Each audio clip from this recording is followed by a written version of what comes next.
Isang mapagpalang araw po sa inyong lahat. Celebrity Chika Time po muna tayo at may inihanda po akong chika para sa inyo. Tara po't magchikahan na po tayo. May Mendoza, enjoy sa pagpupud trip sa Osaka, Japan. Yes, mga maka-celebrity chika time, yan po ang ichichika ko sa inyo. Ang pagkikrave ng iba't ibang pagkain nga po ni Megay sa Japan.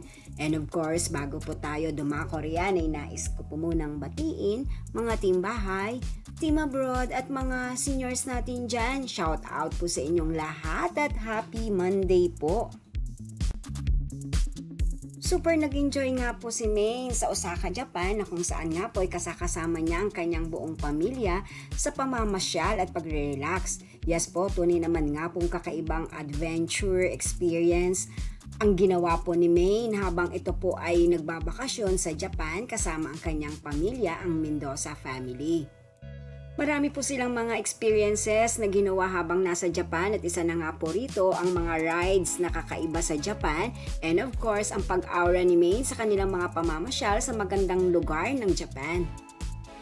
And of course, isa rin po sa in-enjoy ni Maine kasama ang kanyang buong pamilya ang pagpupud trips sa bansang Japan. Yes po, tunay naman nga pong tinikman po nila Maine ang mga iba't ibang masasarap na putahe mula po sa Osaka, Japan. Particular na nga po sa mga sweets o mga dessert na meron ng Japan bukod nga po sa ramen.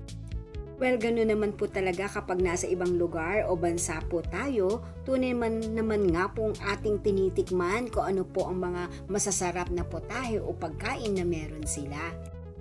Yan po ang aking chika updates for today. Salamat po sa inyong panonood. Huwag po kalimutang mag-subscribe. Pwede po mag-comment sa ibaba. Basta't wag lamang po harsh o nakakasakit sa isa't isa. Salamat po muli. Spread love, not hate.